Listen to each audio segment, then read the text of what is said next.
ተልእኮ መጽሐፍ መጀመሪያ ሳነበው ከሽፋኑ ብጀምር የኢትዮጵያውያንና የኤርትራውያን ማለቱ በጣም ቀልቤን ስቦታል።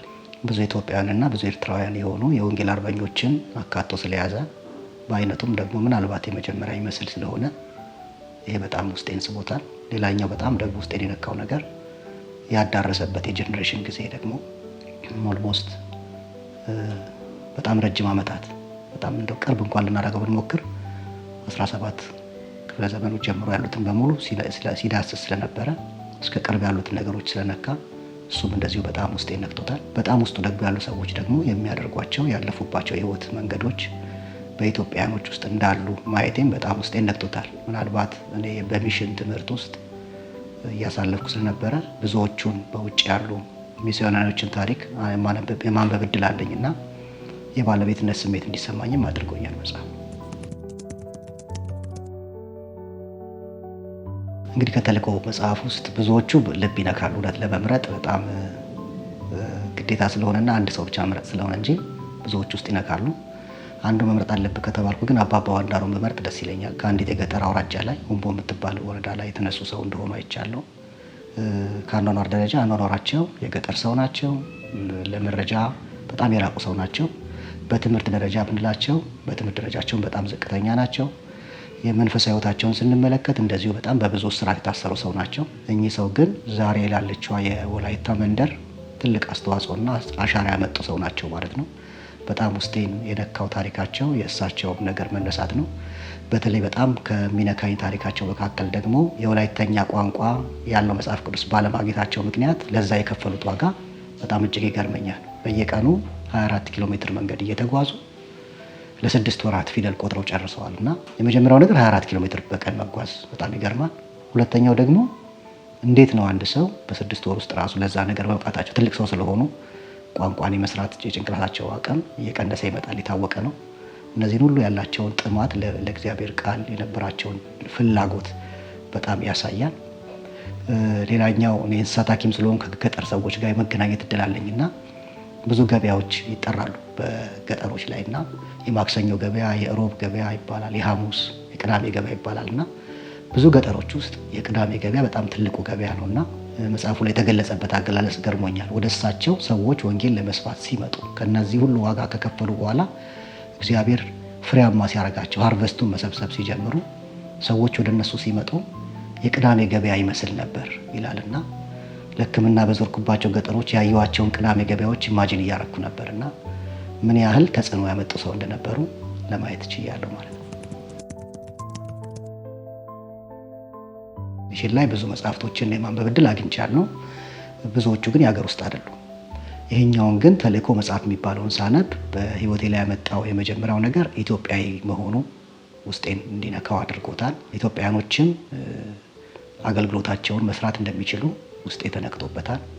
በተለይ ደግሞ አሁን ላይ ያልተደረሱ የህዝብ ክፍሎች ብለን የምናስባቸው የኢትዮጵያ ብሔረሰቦች መካከል ያሉት ሰሜናዊ አካባቢ መሆኑ ከ1865 በፊት የነበሩት አብዛኛዎቹ በዚህ መጽሐፍ ላይ የተጠቀሱ ሰዎች ከዛ ሰሜን ቦታ መነሳታቸው እግዚአብሔር በፊት ቀድሞ በዛ አካባቢ ላይ ወንጌል ይሰራ እንደነበረ ሰዎች እንደነበሩት እንድማር አድርጎኛል። በፊት ያልነበረኝን ግንዛቤ እንዳደርግ አግኝቶ አድርጎኛል። ተልእኮ መጽሐፍ ደግሞ እምነቴ ላይ ያመጣው ለውጥ ደግሞ ዛሬ ኢትዮጵያ ተቀባይ ሳትሆን ሃርቨስት ፊልድ ሳትሆን ላኪ ትሆናለች ብለን በእኛ ትውልድ እየተንቀሳቀስን ያለንበት ሚስዮናዊ ወደ ውጭ ለመላክ ያለንበት መነቃቃት በትላንት በአባቶች ገድል የተደገፈ እንደሆነ እኛ እንደ አዲስ ስክራች እንደማንሰራው በማወቄ ደግሞ በጣም ጉልበት ጨምሮልኛል።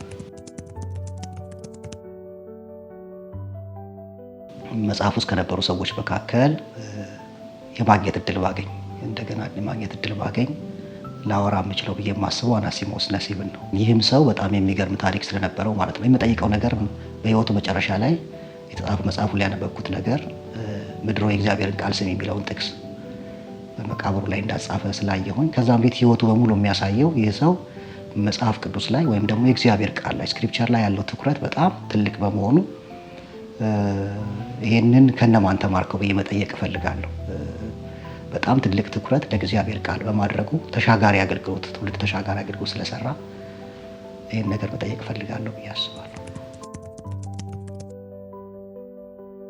ይሄ ትውልድ የኛ ትውልድ የተልእኮ መጽሐፍን ሲያነብ መውሰድ አለበት ብዬ የማስበው አንድ ሁለት ነገሮችን ባስቀምጥ ደስ ይለኛል። የመጀመሪያው ነገር ተልእኮ ተኮር መጽሐፍ በኢትዮጵያ ደረጃ ከተጻፉት እስከ ዛሬ ካነበብኳቸው በጣም ሁሉንም ያካተተ የውጭ ኢትዮጵያ ኤርትራውያኖችንም ጭምር ያካተተ በመሆኑ ዛሬም እግዚአብሔር ተስፋ እንዳለው በዚች ምድር ላይ ሊሰራ እንደሚያስብ እንዲነቃቁ ያደርጋቸዋል፣ ለጸሎት ያነሳሳቸዋል፣ ለመስራትም ያነሳሳቸዋል ብዬ አስባለሁ። ዓለም አቀፍ አገልግሎት ላይ በተለይ ደግሞ ያልተደረሱ ህዝቦችን ዓለምን ለመድረስ ትልቁ እድል ያለው በአሁኑ ሰዓት ላይ ሳውዝ ግሎብ የሚባለው ወይም ደግሞ ደቡብ ግሎባል የሚባለው አካባቢ ነው። ከነዛ መካከል ደግሞ ኢትዮጵያ አንዷ ነች። ምናልባት ከጥቂት ከ2050 ጀምሮ ከመጀመሪያዎቹ 10 አገሮች መካከል በህዝብ ቁጥር ትልቁ የምትሆነው በክርስቲያን ህዝብ ቁጥር ማለት ነው ትልቁ የምትሆነው ኢትዮጵያ ነች እና እንደዚህ አይነት መጽሐፎችን ወጣቶች ሲያነቡ ነገ ስራው ይነሱ እንደሆነ ተነስተው መንቀሳቀስ እንዳለባቸው በጣም ያሳያቸዋል፣ ይመለከታሉ ብዬ አስባለሁ። ባይነሱስ ብለን ብናስብ ግን ባይነሱ ይሄ ነገር መሆኑ አይቀርም። ደቡብ ግሎባሉ ነው ነገሩን የሚሰራው። አሁን ከዌስቶች እየወጣ ነው የሚሽን አገልግሎት። ስለዚህ እኛ ነን ልንሰራው የሚገባው።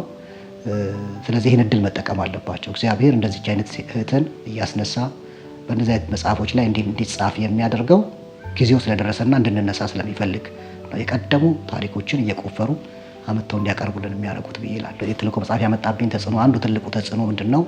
እኛ በሎካል ቸርቻችን ላይ በኢትዮጵያ ሙሉ ወንጌል ባለች አንድ ሎካል ቸርች ውስጥ የሚሽን ኤግዚቢሽኖች እናዘጋጅ ነበር። ተደጋጋሚ ጊዜዎች አዘጋጅተናል። የዛ ብቻ ሳይሆን በጠቅላላ ጉባኤያቸውም የኢትዮጵያ ሙሉ ወንጌል በትልቁ ጉባኤያቸውም ጭምር የማዘጋጀት እድሎች አግኝተን ነበር። በተለይ ግን ከተልእኮ መጽሐፍ ጋር የሚገናኘውን አንዱን ነገር ለመናገር በአንድ ሎካል ቸርቻችን ላይ ይህን የሚሽን ኤግዚቢሽን በምናካሄድበት ጊዜ ላይ ኤግዚቢሽኖቻችን ላይ እንደ መካከል ማስገቢያ ፕሮግራሙን እንደ መሀል ላይ ታሪኮችን እናነብ ነበረ። የአባባ ወንዳሩን ታሪክም አንብበናል። የአናሲሞስ ደሲብን አንብበናል። የነ ሊዲያን ከአናሲሞስ ጋር ያሉትን ሌሎች እህቶች አንብበናል። የተካን ታሪክ አንብበናል። የሌሎቹንም ሰዎች አንብበናል። በተለይ ደግሞ የኢትዮጵያ የመጀመሪያው ሚስዮናዊ ኢትዮጵያዊ ባሆንም የሶሪያውን የፍሬምናጦስን ታሪክ ጭምር አንብበናል እና ሰዎች በጣም ሲነኩ ተመልክተንበታል በዛ ኤግዚቢሽን አገልግሎት ላይ ማለት ነው። እና በተለይ ትላልቅ ሰዎች አባቶች ነገሮች ብዙ ከሄዱ በኋላ ልጆች በማሳደግ በልዩ ልዩ ህይወት ውስጥ ደክመው የቆዩ ሰዎች ትላንት የነበራቸውን ወጣትነት አገልግሎት እንዲመለከቱ አድርጎናል። ይህን የተልእኮ መጽሐፍ እንዲሁ ማንበብ ብቻ ሳይሆን ሞቢላይዝ ለማድረግ ሰዎችን ለማነቃቃት ወይም ደግሞ ለሚሽን ለማነሳሳት በጣም ጠቃሚ መንገድ መሆን ይችላል።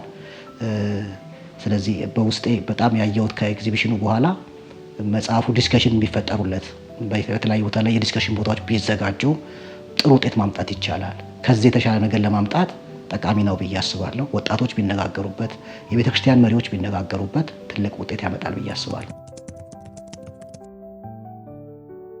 ሚስዮን ስራ ላይ ለሚሳተፉ ወጣቶች የማስተላልፈው መልእክት የመጀመሪያው ነገር እድል ነው። የሚስዮን አገልግሎት መሳተፍ ትልቅ እድል ነው ብዬ እላለሁ። ሁለተኛው ነገር ከዘገዩ በኋላ ማወቅ ደግሞ ቁጭት ውስጥ ይከታል። ስለዚህ አስተዋይ ሰው ወይ ብልጥ ሰው ማድረግ ያለበት ዛሬ ጊዜው ሳይረፍድ ወይም ሳይመሽ አሁን ቢያደርገው የተመረጠ ነው። በተለይ ወጣቶች አቅሙ አላቸው፣ እውቀቱ አላቸው፣ ገንዘቡ አላቸው፣ ጥሩ ላይ እድሜ ላይ ያሉት። የሚስዮን አገልግሎት ደግሞ ፈጣን ስራ አይደለም፣ በአንድ ቀን የምትሰራው አይደለም። የመዝራትና የማጨድ የሃርቨስት ስራ እንደሆነ ጌታ ተደጋግሞ ተናግሯል። ስለዚህ መዝራት፣ መኮትኮት፣ ማሳደግ መጨረሻ ላይ ማጨድ የሚባል ነገር ስላለው ጊዜና እድሜ ይጠይቃል። ስለዚህ በጊዜ ቢጀመር እጅግ አበረታታለሁ። ከዛ ውጭ ደግሞ የቀደሞቹን ታሪክ ሰዎች እንደተመለከትን እነሱ ያጠፉትን ጥፋት ወይም ደግሞ የከፈቱትን ክፍተት ደግሞ እኛ ልናስተካክል ይገባል። ሙያቸውን ሲማሩ ለምሳሌ ፊልድ ሲመርጡ የሚያበላ የሚል የኢትዮጵያውያንን ብሂል አቁመው የእግዚአብሔርን መንግስት የሚያሰፋ ብለው መማር አለባቸው። እኔ አስቤው ባይሆንም የእንስሳት ሐኪም ሆኜ ተምሬያለሁ። አሁን ግን ለሚስዮን ስራ በጣም ትልቅ ጉልበት እንደሆነ አውቄያለሁ። እግዚአብሔር ረድቶኝ በቅርብ ጊዜ ውስጥ የዓለም አቀፍ የሚሽን አገልግሎት ውስጥ ለመሳተፍ ጊዜ እያዘጋጀው ነው። ግን ከዚህ 10 ዓመት ምናልባት 15 ዓመት ቀድሜ ይህን ነገር ተረድቼ ቢሆን እስካሁን በጣም ብዙ ስራ እንደምሰራ እረዳለሁ። ስለዚህ ሳይዘገዩ እንዲነሱ አበረታታቸዋለሁ። በተለይ የሚማሩትን ሙያ የሚሰበስቡትን እውቀት የእግዚአብሔር መንግስትን ለመገንባት አስበውበት ቢያደርጉት የተመረጠ ነው ብዬ እላለሁ።